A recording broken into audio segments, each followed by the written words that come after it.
If you have the courage to hear the full nightmare, stay till the end. And don't forget to subscribe and hit the bell to uncover more terrifying stories like this. Only those who listen till the end will understand the full horror that awaits. And I promise it will haunt every corner of your mind. The night I tried to leave Ravenshade Village, I saw my own shadow walking ahead of me, even though I wasn't moving. The sun had barely slipped behind the pine-covered hills when the village changed. Ravenshade, tucked deep inside the forests of Vermont, looked innocent during the day. Wooden porches, old mailboxes, Maplewood Street winding between cabins. But when dusk arrived, everything shifted. Windows locked, doors bolted, curtains fell like prison bars. And then came the sound. A hollow, metallic toll echoing from the woods. 12 slow strikes. Never 11. Never 13. Always 12. Always after sunset. I had been warned my first day here. The locals at Everwood Diner stared at me with exhausted eyes when I asked why no one walked after dark. People don't leave at night, the waitress whispered, her hands trembling as she refilled my coffee. You stay indoors when the toll hits. No matter what. If you hear footsteps, never look. I thought it was superstition. Rural fear. I was wrong. That night, I stood at the edge of the village road, my backpack strapped, ready to leave. I'd come to Ravenshade for research, folklore studies, hidden rituals, forgotten towns, but the uneasiness had grown under my skin like frostbite. As the last streak of daylight faded, silence fell. A terrifying, unnatural silence. The kind that crushes your breath. Then the woods exhaled a cold wind that carried something off. A faint chant, a dragging sound, and a whisper that slithered through the dark trees like a living thing. That's when I saw it. My shadow, long, stretched, distorted, slipped away from my feet and crawled ahead of me on the gravel road. I froze. I hadn't moved an inch. A dry voice brushed my ear. You shouldn't be outside when the toll begins. I spun around. No one. Just the road, the empty gas station, the old Riverside motel sign flickering like a dying heartbeat. The first toll struck. A deep, metallic boom. My bones vibrated. The ground felt alive. The second toll. Branches snapped in the woods. Footsteps, multiple, slow, heavy, circling. The third toll. Every shadow around me stretched and began to ripple, as if something inside them was trying to crawl out. The fourth toll. A figure stepped out from between the trees. Not fully human. Not fully anything. It looked like a silhouette made of writhing darkness, with joints bending the wrong way and a head tilted too far to the side. It dragged its hand along the ground, creating a long, cracking sound, like bones scraping asphalt. The fifth toll. My own shadow started pulling itself upright, rising from the ground like a second version of me made entirely out of black static. It smiled, my smile, but too wide, too sharp. The sixth toll rolled through the forest like a thunderous heartbeat, and the creature in the tree jerked its head toward me. Its neck cracked loudly, one sharp snap at every toll, as if the sound controlled it. My breath hitched. My shadow, my impossible, upright shadow, took one slow step toward me, its movements jerky, puppet-like, as though something invisible was pulling its strings. Its edges flickered like bad footage on an old CRT screen. I stumbled back, gravel crunching under my boots. The creature in the woods mirrored the motion perfectly. Every time I moved backward, it took one synchronized step forward. And then, the chanting began. Not loud, not even clear, but layered. Dozens of whispers overlapping, spilling out from between the trees, from inside the earth, from somewhere beneath my own skin. A ritualistic hum, like a ceremony performed in the dark without candles, without witnesses, without mercy. The seventh toll. The shadow froze. Everything froze. Wind, trees, even the twitching creature. For a moment, the world held its breath. Then something brushed past my back. Fast. Cold. Too close. I whipped around. Nothing there. But the air behind me shook as though something had just moved through it at an impossible speed. The eighth toll. Lights flickered across the village. The motel sign buzzed violently, casting red flashes across the road. And in those flashes, silhouettes appeared. Dozens. All facing me. All standing perfectly still. I squeezed my eyes shut, willing them away. But when I opened them, the silhouettes were closer. 5 feet away. 4. 3. Their forms were wrong. Thin in some places, swollen in others. as if carved from dark clay by a trembling hand. Their faces were smooth, no features except faint depressions where eyes should be. The ninth toll. They lifted their heads in unison. The 10th. Their jaws split open vertically, not horizontally, cracking like tearing paper. A hollow moan seeped out, vibrating through my ribs. The 11th toll. My risen shadow extended its hand toward me. Fingers long, crooked, splitting like roots. It wanted me to take it, as if accepting would complete something ancient, something forbidden. The 12th toll. Everything went silent. The silhouettes lowered their heads. The wind stopped. Even my heartbeat seemed to hesitate. Then, a voice whispered from behind me again, closer this time, breathing against my neck. You weren't supposed to be outside. Now you're part of the ritual. I spun around. A woman stood there, pale skin, dark hair plastered to her face by sweat, clothes torn as if she'd been running for hours. Her eyes were wide with terror. I escaped once, she whispered. But nobody escapes twice. When the toll ends, it hunts the one who breaks the rule. She pointed a shaking finger past me.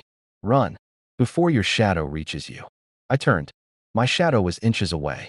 Smiling, the woman didn't wait for me to react. She grabbed my arm with ice-cold fingers and yanked me toward the old road leading deeper into Ravenshade. My legs stumbled to keep up, gravel flying behind us as the silhouette stayed perfectly still, watching. But my shadow, it followed, not by gliding or stretching. It walked after us with deliberate, predatory steps. Every motion twitched like a broken marionette trying to learn how to move like a real human. Don't look back, the woman hissed. Her voice cracked with years of fear layered inside it. They mimic you. Once you look at them, they learn you. But the sound behind us was impossible to ignore. A sharp, unnatural scraping, as if nails dragged across asphalt in long, uneven strokes. My shadow's fingers. Branches snapped along the tree line as something else moved parallel to us. Not one thing. Multiple. Soft footfalls. Sniffing sounds. A low, vibrating hum. The same ritualistic tone I'd heard before the tolls. My lungs burned as we ran past the shuttered storefronts, abandoned barber shop, closed hardware store, the silent elementary school with its swings gently swaying though there was no wind. What is happening? I gasped. She didn't look at me. That toll is not a warning. It's a summoning. They walk only after dark, and anyone outside becomes the offering. My blood iced. Who are they? They're not ghosts. Her voice trembled. And they're not demons. She swallowed hard. They're the ones who used to live here before we did. Something darted through the alley beside us, fast, low, and absolutely silent. The movement was so sudden I flinched, tripping over my own boots. She caught me before I hit the ground. You can't fall, she whispered urgently. If you touch your own shadow, it takes your place. The scraping behind us grew louder. Closer. I could hear it breathing. A hollow, rattling exhale like air passing through empty ribs. We tore across the small bridge over Ravenshade Creek. Moonlight split across the water, but when I glanced down, there was no reflection. Not hers. Not mine. Just black, writhing shapes beneath the surface, almost clawing upward as if trying to breach reality. The woman dragged me behind an abandoned ranger station, pushing me against the wall, her eyes scanning the darkness. They can't cross consecrated places, she whispered. This building was blessed years ago. We have a few minutes. I finally caught my breath, heart thundering in my ears. What do they want from me? She turned slowly toward me, her face pale, her voice barely audible. You stepped outside after sunset. That makes you the breaker of the ritual. I swallowed hard. And what happens to the breaker? Her answer was a whisper that scraped down my spine like a blade. They collect your shadow, and then they collect you. A sudden thump hit the side of the building. Something had found us. A second thump slammed against the ranger station wall, harder this time. Dust drifted from the ceiling. The wooden boards groaned as if something enormous pressed its weight against them. The woman stiffened. They found us, she whispered. We don't have long. The room was dark except for a sliver of moonlight leaking through the cracked window. Outside, the forest of Vermont loomed like a living organism, every tree hunched, every shadow watching. Another thump, then another. Slow, rhythmic, like a fist made of bone knocking politely for permission to enter. My breath fogged in the air, even though it wasn't cold moments ago. The temperature dropped rapidly, frost crawling across the window pane like thin white veins. The woman crouched, grabbed my wrist, and pulled me toward her. "Listen carefully," she whispered. "They can't come inside on their own. This place is consecrated, but they can make you let them in." "How?" I breathed. Her eyes darted around the dark room. "By mimicking something familiar. A voice. A memory. Someone you trust." The scraping began, slow, almost gentle, across the outside wall. Then it shifted, upward, toward the roof. The woman shoved me into the corner. "Don't react. Don't answer. No matter what you hear." As if on cue, a soft knock tapped the window beside us. Not loud, not violent, just polite, like a neighbor asking to borrow sugar. Then, "Hey, it's me. Open up." My heart crashed into my ribcage. It was my father's voice. Perfect pitch, perfect tone. He died 3 years ago. I hadn't heard his voice since. The woman's eyes widened in terror. "Don't you dare move."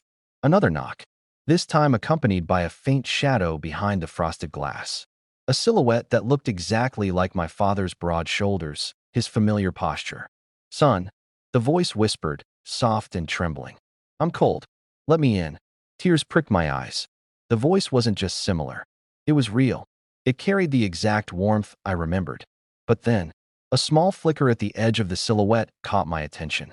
Its arm bent slightly wrong, like a joint was placed in the wrong location. And when it leaned closer, its head pressed against the glass at an unnatural angle. The woman grabbed my face, forcing my eyes away. "That's not him. That's them. Once you open the door, you stop being you." A low rumble vibrated through the building. The roof creaked under weight. Something crawled across it, slow, dragging limbs. Then everything went silent, terrifyingly silent. The woman's breath hitched. "They're repositioning," she whispered. "That means they're about to." Before she could finish, the window shattered inward, spraying glass across the floor. A long, blackened arm slithered through the opening, fingers splitting into multiple claw-like branches. Reaching for my ankle, the blackened arm snaked across the floorboards, each joint cracking like splintering wood. Its fingers, if they were fingers, curled toward my leg with deliberate hunger. The woman grabbed my shoulder and jerked me back, just as the limb snapped shut around empty air where my ankle had been a heartbeat earlier. "Move," she hissed. But the thing wasn't done. Another arm pushed through the broken window. Then another. Too many limbs for one body. Too many angles for anything natural. The woman dragged me toward the back door of the ranger station, but before she reached the handle, a low, rasping voice seeped through the shattered window. My turn. It wasn't my father this time. It was my own voice. Identical. Perfect. Wrong. I froze. Hearing yourself speak from somewhere you're not standing is a kind of terror that hits the spine first. "Don't listen," the woman whispered, gripping my arm so tightly her knuckles went pale. "They mimic you once they taste your shadow. They're learning your sound, your breath, your fear." Behind us, the arms writhed like tangled roots, pulling a shape through the window. At first it looked like smoke, then like a human outline, but hollow, empty. Skin that wasn't skin stretched across nothing. A face beginning to form where no face should be. The woman yanked the door open and shoved me outside. We stumbled into the overgrown backyard of the station, damp leaves crackling beneath our boots. Pine trees towered overhead, their branches clawing at the sky like skeletal hands. "Where do we go?" I gasped. "There's only one safe place until the next toll," she said. "The old fire tower." A sudden metallic clatter echoed behind us. We spun around. The creature had crawled fully out of the building. Its limbs bent like wet twigs. Its body convulsed, reforming itself with every jerking movement. Its face, God, its face, looked like someone had tried to sculpt me from melted wax and ash. It tilted its head at an unnatural angle. Then it spoke in my voice again. "You left me, come back." My stomach twisted. The words weren't just mimicry. They carried my tone, my breath, even the exact panic I was feeling right now. The woman pushed me forward. "Don't let it finish learning you. Once it completes your echo, it replaces you." We sprinted through the trees, branches whipping our faces, roots threatening to trip us. Behind us, the creature followed, not running, but gliding in jarring, broken movements. Every few seconds, it whispered my name. Not loud, just close, closer than it should be. The woman's breath hitched. "They're hunting faster tonight, because you broke the ritual." How far is the fire tower? I panted. She didn't answer. Her eyes widened, staring past me. I turned. My shadow was standing ahead of us on the path, waiting, smiling. We reached the foot of the abandoned fire tower on Hawks Ridge Road, its metal stairs twisting skyward like a black spine. Moonlight glinted off the rusted railing, but shadows pooled between each step, thick and moving. The woman didn't pause. She grabbed my hand, pulling me toward the base. Once we reach the top, they can't follow as easily. But we have only minutes. Move. The ground behind us shivered. Branches snapped. Leaves rustled with unnatural cadence. I glanced back. My shadow was climbing the stairs behind us, moving on its own. The creature from the ranger station's window crawled behind, limbs jerking unnaturally. Its hollow face stretched wider every few seconds. Step carefully, she hissed. She led me into the tower and onto the first spiral of metal stairs. Every step groaned under our weight, and the wind whistled through gaps in the tower like whispered warnings. Halfway up, a whisper brushed my ear. "Why are you running?" It was my voice again. Soft, coaxing, familiar. I stumbled, nearly falling down the twisting staircase. The woman yanked me upright. "They know every sound you make," she said. "If you answer them, it's over." The shadows from the forest gathered at the base of the tower like a writhing sea of black smoke. They stretched toward the steps. Not fast, deliberate. Hunting. We reached the top platform. The view was terrifying. Ravenshade Village looked tiny, quiet, innocent under the moonlight. Yet the houses below weren't empty. They were filled with movement. Shadows shifted in every window, converging toward the streets. The soundless tolls seemed to echo from every corner at once. A sharp gust knocked me backward. The wind carried whispers from the forest below, layering into a chant so distorted it made my ears ring. "They're testing the rules," the woman said, gripping my arm. "They want to see if the tower will save you, but they always find a loophole." I squinted at the forest. Something moved differently this time, faster. Not the silhouettes. Not my shadow. A figure gliding between the trees with impossible speed, one leg dragging, one arm outstretched, a grotesque grin spreading across its faceless head. The platform shook under a sudden weight. I looked down. My shadow was leaning over the railing, inches from me. Its hands reached upward like it was trying to pull itself into reality. Its teeth, my teeth, gleamed under the moonlight. The woman pulled me back. "Hold the rail," she commanded. Her eyes scanned the horizon, then froze. A scream pierced the air, not ours. Not human. From the village below, someone, or something, was screaming. The sound carried a familiar inflection. Someone we knew, perhaps a neighbor or traveler who had dared to leave earlier. "Every soul that leaves the rule. Every soul is collected," she whispered. "Tonight, you're next." The shadows at the tower's base surged upward like a living tide. Branches and black shapes clawed at the metal stairs, trying to ascend. My shadow reached the top in a single, jerking motion, its grin widening impossibly. I could feel it pressing against me, though nothing tangible touched my skin. It was hunger, desire, an echo of my own fear. The forest whispered, the tower groaned, and the night waited. For what? For who? The wind at the top of the tower howled like a pack of starving wolves. My shadow crouched inches from me, leaning over the railing. Its grin stretched impossibly wide, teeth glinting white in the moonlight. Every breath it drew felt like it was siphoning mine. The woman gripped my arm, shaking. "They've been waiting for someone like you. Someone reckless enough to break the rule." I dared a glance at the village below. Every window flickered with movement. Doors slammed, trees swayed violently, and dark figures scuttled along Maplewood Street, converging toward the village square. Something whispered my name again, softly, persistently, like it had memorized every syllable.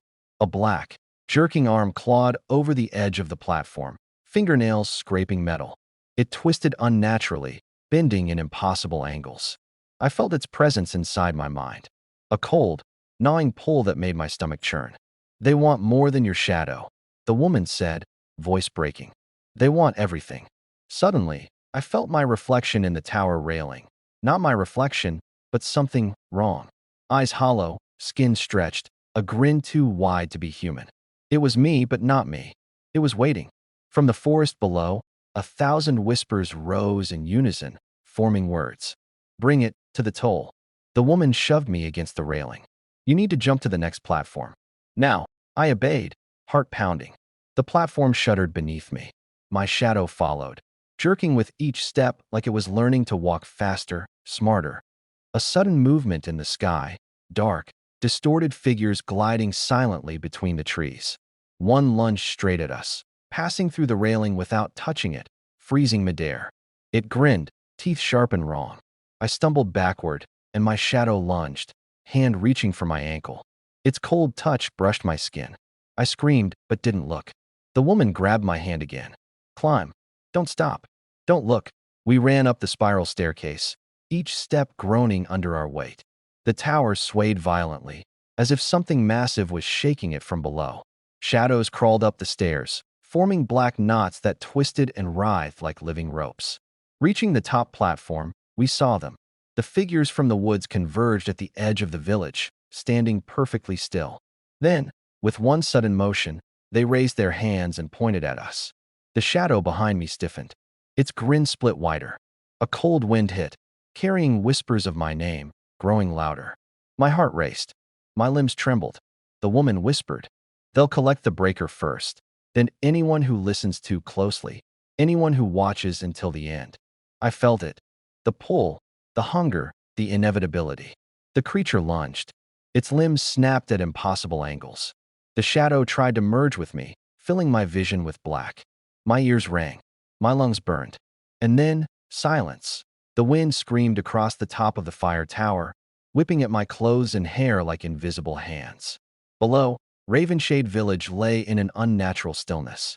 The forest surrounding it pulsed with dark shapes, shadows that moved with a life of their own, stretching and contorting toward the village as if aware of every heartbeat. My shadow loomed inches behind me, its grin impossibly wide. It lunged suddenly. I stumbled backward, nearly falling over the edge of the platform, and for a split second, I saw myself, hollow-eyed, grinning, mirroring every fearful movement I made. The woman grabbed me, her fingers digging into my wrist. "It's now or never," she shouted, voice raw. "Jump to the adjoining tower across the ridge. If you stay, it takes everything." I looked across the dark expanse. The next tower loomed like a skeletal sentinel. Between us, nothing but black void, trees twisted into jagged spikes, fog curling upward like hands reaching for the sky. I leapt. Air ripped past me. My stomach dropped, limbs flailing. For a terrifying moment, I felt weightless. And then impact. I rolled to my feet, heart hammering, and the woman landed beside me. But something was wrong. The shadow I thought I escaped, my own dark echo, was waiting on the tower with me. Its grin had widened. Its teeth clicked together like bone. It whispered my name, perfectly. "You can't hide. You can't run. You are mine." From the forest, the toll began again. 12 metallic strikes, each one vibrating through my bones. But this time, I realized it wasn't coming from the woods. It was coming from inside me. My chest, my skull, my blood. The toll reverberated as though something had marked me, branded me. The woman grabbed my hand. "You must finish the ritual. You must survive the toll." I looked down. The platform's edges were cracked, dark shadows crawling up like ink spilling over concrete.